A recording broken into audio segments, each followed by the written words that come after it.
So what is the process that you have found works for you when it comes to implementing best practices with deployments? My process up until now is hilarious. It is, I make a change, I look at it locally, and then I just tell Claude, push it to main. And there you go. So I was talking to an engineer on our team recently, and I was kind of laughing about that. I'm like, dude, I don't know anything about version control. He's like, what do you do? I said, I'm like, I just push to main. He's like, I do the same thing. I was laughing so hard. Now on the topic of what we're looking at right now is a marketing site that is viewed by about 30,000 people a month, give or take. We don't want to do that. That actually brings me to like the second part of all of this, which is one of the things that I've been trying to work on quite a bit when it comes to like coding more is like just implementing better practices when it comes to actually deploying stuff. So I'm really getting my head around how to use Git more effectively, how to use, like staging and like production deployment and all that kind of stuff. And one of the things that is like kind of interesting is that when you ask Claude or even ChatGPT to make recommendations, I feel like it has a tendency to give you like enterprise level recommendations with like multiple like branches for QA and this, and it's like completely overkill for someone that is just like building a simple kind of site. So what is the process that you have found works for you when it comes to implementing best practices with deployments, especially now that the actual member stack site is using this? So it's like a site that like thousands of people use. Yeah, that is such a good question. It's something I've never talked about. My process up until now is hilarious. It is, I make a change, I look at it locally, and then I just tell Claude, push it to main. And there you go. That's, from my experience, has been perfectly fine when it comes to low traffic, demos, whatever it may be. That's all well and good. By the way, is this screen share lagging or is the site lagging? No, it's the screen share lagging. Okay, good. I was a bit concerned there, but no, it looks smooth on this end. Fine.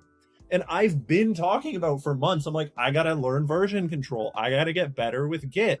And so I was talking to an engineer on our team recently, and I was kind of laughing about that. I'm like, dude, I don't know anything about version control. He's like, what do you do? I said, I'm like, I just push to main. He's like, I do the same thing. I was laughing so hard. Here's the thing. On the member stack dashboard, no.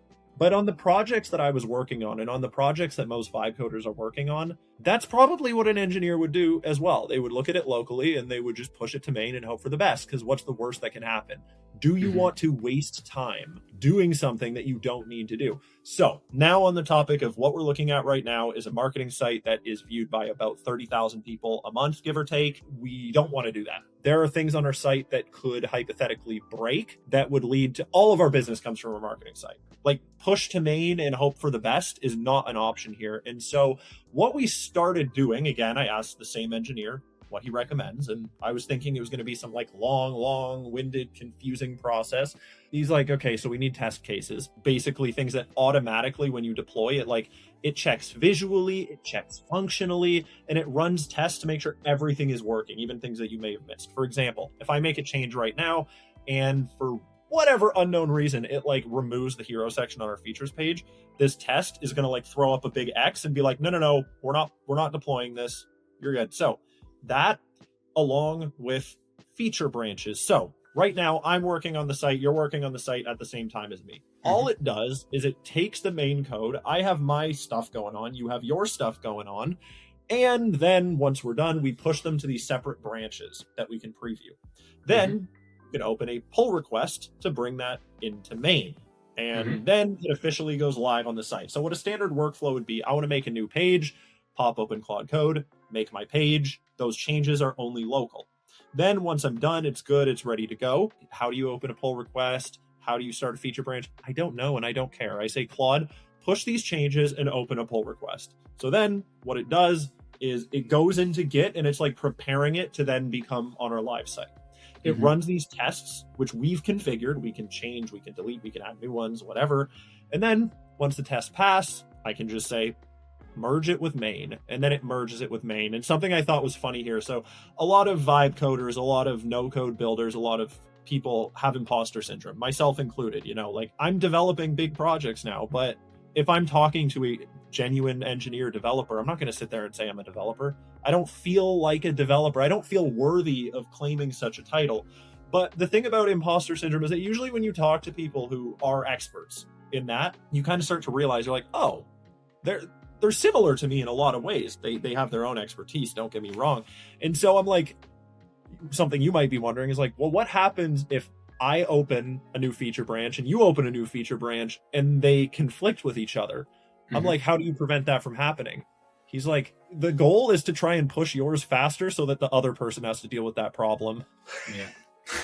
Nice. Like, it's that simple. And I've been doing that. In the past week, I have 50 different branches. Obviously, they've been closed and merged into main, but I have 50 different branches on my site of different features. So I pushed a lot of changes and it's been perfect. It has been amazing. Yeah, I mean, I have the same workflow as well. I have create a feature branch, build it, and then basically test it locally. If it works, publish it. And that usually works. I feel like sometimes I run into situations where I'm like building stuff and I've forgotten to like create like a branch, but it is actually never that big of a problem because typically you're only working on one thing at a time anyway. So all the changes that you would have made, you can do there, especially for like the crowd coming from the no code space into the more code vibe codey space. The bridge is not as big as you think it would be, simply because a lot of the concepts that you would use, you've used in no code. Staging is essentially the .webflow.io domain. First, I'm publishing to the .webflow.io domain, and then I'm testing if everything works. And then if that works, I just publish to the full site. It's just like a slightly different interface for doing it. I am right now in the thick of learning it, and like as I'm building things, I've set up Claude to basically explain it to me. I actually, in my Claude MD file, I basically describe what I'm coming from. It's like, hey, I primarily use Airtable, I use Webflow, I use this and this tool. Can you like explain to me what we're doing here so I can understand how it's connected to each other? That right there has been like the biggest hack when it's come to like fully understanding how different pieces fit together. And I think ultimately you're always going to run into things that are going to be like brand new things, you know. I find like anyone who's just entering this space from say like a no code space should just like learn it by creating that visual connection between like what you were doing in no code and what you're doing in code now. And it helps, in my opinion, immensely. It does. That is a really good idea. Another thing that I do is I often instruct whichever AI I'm using. I'm like, okay, do stuff for me, but I want to know what you're doing. Like, give me the short version. This is what you just said about like, this is my background. That is such a smart thing to do. I've done that a couple times, need to do it more often. Like, this is my background. Give me a short explanation. Oh, I'm doing this. I'm pushing it to a feature branch, which you can then merge into main. Good. And then a longer explanation. Usually I don't want to read the longer explanation. I don't need to know everything that's going on, but it's there. It'll explain what that is so I can read it, I can understand it, and there you go. So something I'm wondering about your take on is if you looked, you know, actually there's this tweet that I want to pull up that I think captures this so well. It's like showing kind of like year by year everyone's thoughts. So 2021, it can't even autocomplete a line. 2022, it can't write a whole function. 2023, can't even pass a coding interview. 2024, it can't build a full app. 2025, can't handle complex apps. And then 2026, like, oh shit. So we as anyone who's a professional working in web, let's say, whether you're a programmer, whether you are a Webflow developer, whether you're a Glide developer, Bubble developer, whatever it may be, if you make a living off the web, we've all been looking, we're like, yeah, this is cool, but when is this actually going to be able to handle serious, large projects? Honestly, after making that tweet showing people that like our very large, serious marketing site, which my income along with the income of everyone else at MemberStack depends on it, we vibe coded it. And you still have people who are like, yeah, no, you can't vibe code serious projects. Well, you can at this point. What do you think about, like, where do you stand on, like, what would you and what would you not vibe code? Well, I pretty much do all of my automation with vibe coding now. I still have like tons of like make workflows set up and stuff like that. but I don't really use it. Only because for me, it's now become an inconvenience to have to visually assemble everything. That aspect of it is just now done straight in Claude code, and then I deploy it to Railway. And then usually what I do is, like, if I'm, for example, firing like automations from Airtable automations, what I'll do is just set up a script to fire that webhook at the endpoint that I set in Railway. So that way, if I want to make changes to the automations, I can actually just describe what changes I want to make. I use like Claude code to also create like an automation, review the result, and then make improvements on it. The time to get things up and running with that has just like completely gone. It's like so much faster, so much more efficient. When it comes to building front ends, trickier in my opinion. But again, I think it's a skill. The fact that you managed to build what you built in basically vibe coding the front end of the entire MemberStack website is clearly a sign that it is there. I feel like these tools are making us more efficient, faster in these things, but it's not a substitute for the skills, because even though I use these tools a lot, I don't think I'll be able to recreate what you did in the time that you did up to the standard that you did. Every person that is like leaning heavily in these tools, focusing on a very particular part of a build and getting really good, really refined at that. The tools will still need to get a little bit better until I feel like you can build like an entire app, if that makes sense, an entire complex app. But we're clearly like moving towards that. But I would probably say, I mean, I feel like building directory sites, marketing websites with, back-end automation, blogs, all those kind of things, very doable.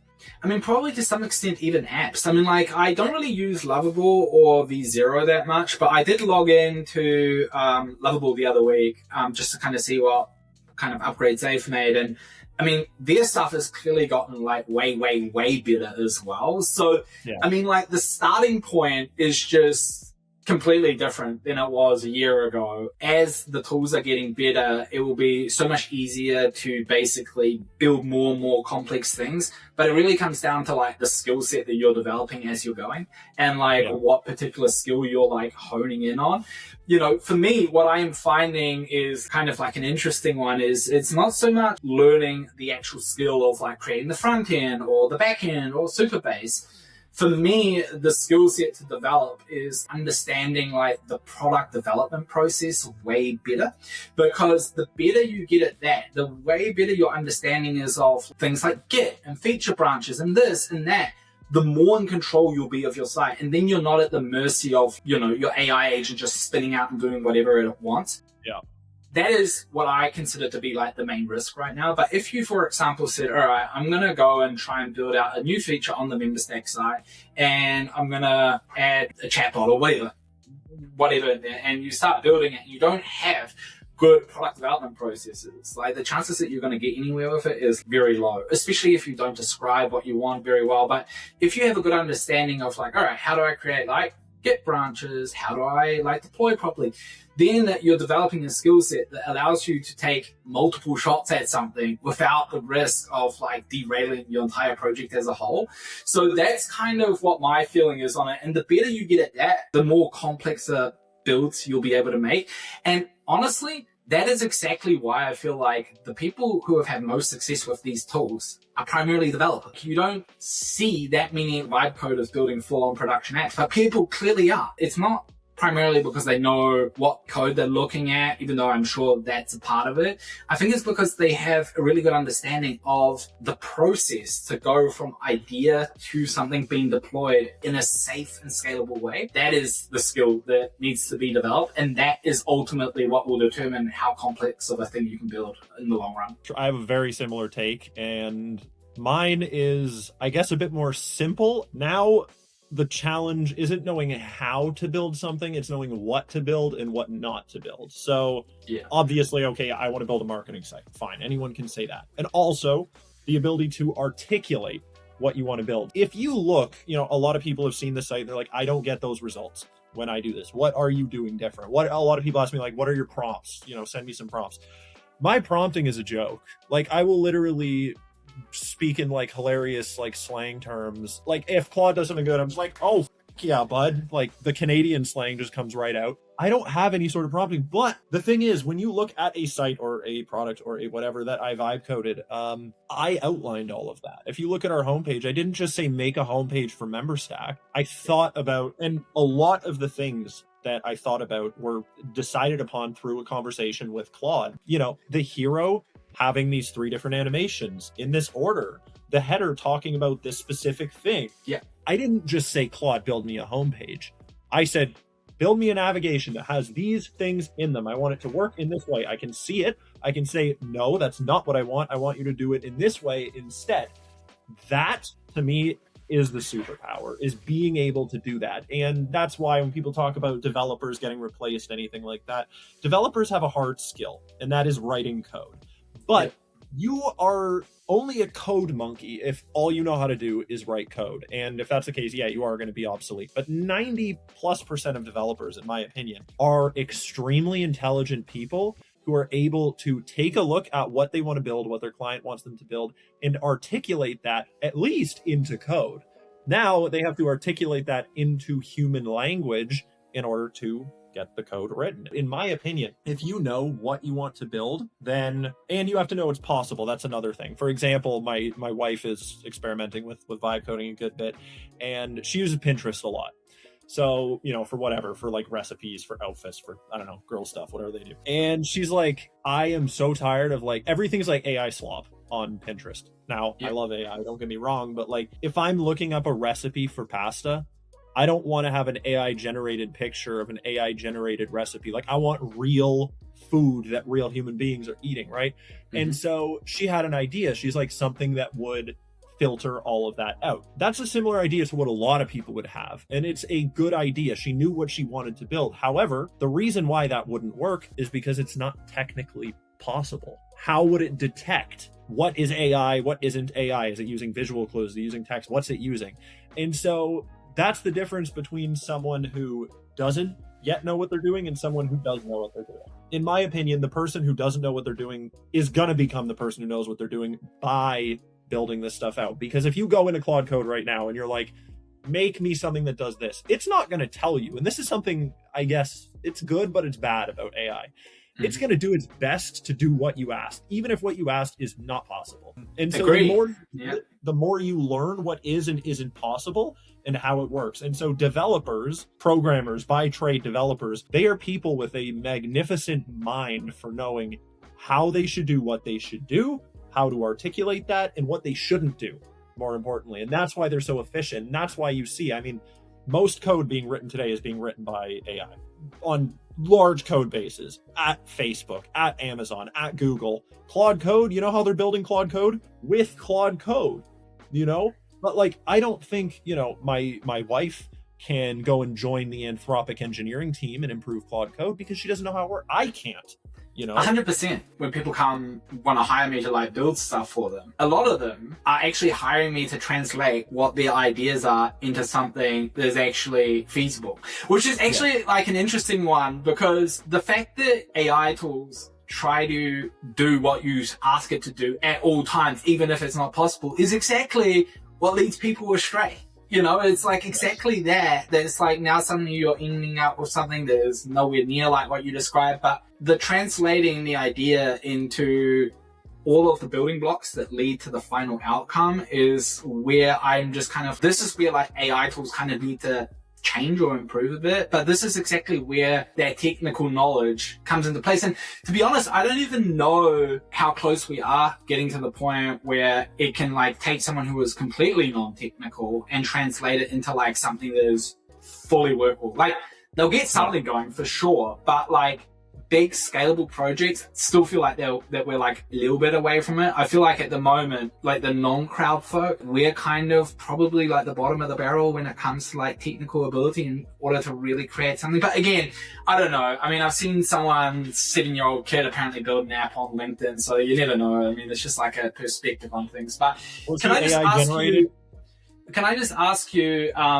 about your process, because I feel like you made some like really interesting points that I fully agree with, but I'd like to like understand it at like a higher level a bit more. So let's take like the homepage, for example. When you start building it, you basically have a conversation with it being like, hey, this is what our site's about. I need to build the homepage. Here are like some of the key things that we need to talk about. Do you have any other suggestions? And then it will basically say to you, oh, you definitely need this section. You need that section. And basically, the conversation essentially leads to like an outline where you're like, oh, I'm happy with this. This looks great. Let's go and build it. Then it will come in and it will start building things, but it will never be like 100% the way that you imagine. So the question that I have for you is, when you then start working on the refinement side of things, do you approach it on like a section by section level, a component level, an element level? And how do you decide like how you do the refinement part of things? That is an interesting one. I have a strategy that I follow that sounds very silly, and it is I find whatever I hate the most and I make it so that I don't hate it the most anymore. So I'll be looking at a page that AI just spat out with one prompt, and there's like some stuff that's broken, like straight up layout issues, things overlapping with each other. I hate that the most. I look at that and I say, this site is broken. And so I start by fixing that. Once all these layout issues and stupid, simple things are fixed, then I look at things that are just poor design choices and I move on to those and I fix those. And I keep on going. It's an iterative process, and typically it takes me very little time to get something that is no longer garbage. Then the question is, how much time do I really want to invest in this? I mean, I could, on this homepage right now, I could spend the next 2 weeks, 3 weeks full time iterating, improving. There is no end. However, this is a really tough thing, is knowing when to move on. Yeah. And so typically I try to do as much as possible very quickly and then go through this what do I hate the most process. Because on a project like this, dude, there are like over 100 static pages. There are thousands of CMS items, all of which needed to be migrated over. Like if I sit there, I spent all in all, I'm going to say about a day or two full time prompting this homepage. And I've said this a million times, I'm going to repeat it. If you want to get this good of an outcome with Claude Code, with vibe coding, anything, it is going to take a long time, because this needs to come from your brain, not from Claude's brain. Claude knows how to execute. You know how to plan. That is the tough thing. I spent a day or two on this page. If I spent a day or two on every single page on the site, this thing would have never been done. And so you need to know where to allocate your time, and you need to have an approach for improvement. But my approach for improvement is, again, what do I hate the most? Eliminate, move on to the next thing. I love it because, the thing that I find so amazing about this site in particular is what I feel it does well that I just don't see happening that often in vibe coding is like the details are like so on point in so many ways. And I'll tell you specifically what I mean. For example, just this background grid is like a subtle element that was added that makes it look better. This here is like a pretty sick feature to have on a homepage, but it's even when you like look at like small things, the animations are like the animations and the icons that were chosen. I suppose if we like look closer at that, is this like an AI thing where it's like the icon isn't like perfect or whatever? But yeah. So that's the thing. Like there are plenty of things on this page that I'm looking at as you scroll through where I'm like, I want to fix those. Those can be better. But I'm not going to delay launch over like that. I have that fresh on my mind, that lock that kind of like overlaps with itself in that animation. I don't like it and I want to improve it. But it's all a process of prioritization. And the thing is, don't get me wrong, Claude like immediately spat out some really good stuff, some really impressive stuff for an LLM. However, all of these fine details that you're noticing were baked in from my thoughts and my ideas. Sometimes I didn't know what I want. I'm not going to sit there and act like I'm this like visionary with a clear idea of exactly what I want to go where. Sometimes I don't know. And so what I'm going to do is I'm going to tell Claude, make, 3, 4, 5 examples of what this could look like. And then I will be in a far better, like this infinite possibilities animation. I hate it. I want to work on that. But anyways, then I'm in a really great position to look and I say, I do like this, I don't like this, I do like this, I don't like this. It feels right, it doesn't feel right, and I know what a good website looks like because I've been doing this for a long time. Whereas again, if I was to give this to I'm using my wife as an example. She's pretty good at vibe coding, not gonna lie. But anyways, she hasn't spent as much time in her career working on websites where she's not gonna have these ideas of things like, I want to improve this, I want to improve that. And so that's how this happens. And that's why I think the people who are like blindly just turning their heads away from AI, there's a lot of those people, and I think it is so incredibly foolish. This is now a WordPress site. We're actually going to migrate the WordPress site as well into the other site. So, I mean, hey, I've built sites and everything at this point.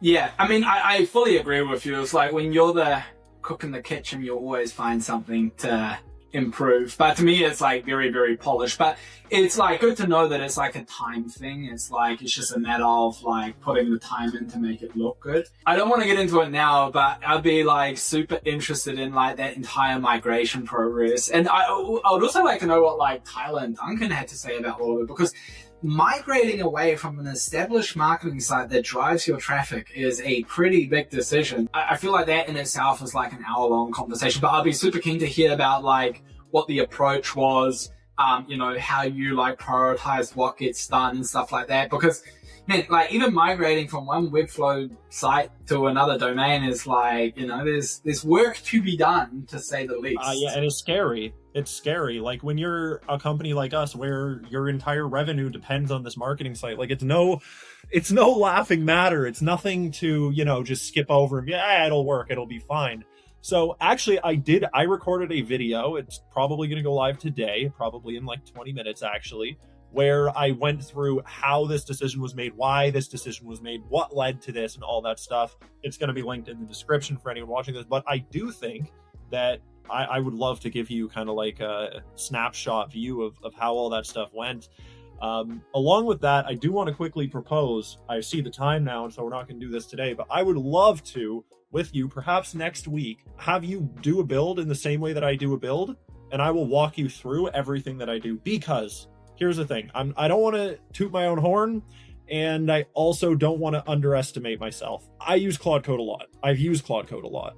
It feels very simple to me, but there are things that I do that other people don't know to do. And so I would love to walk you through it with your hands, showing you exactly how I would go through and build it. And hopefully other people can watch that and learn a few things. So if you're down for that next week. I am down for that. That sounds good. Excellent. It's a plan.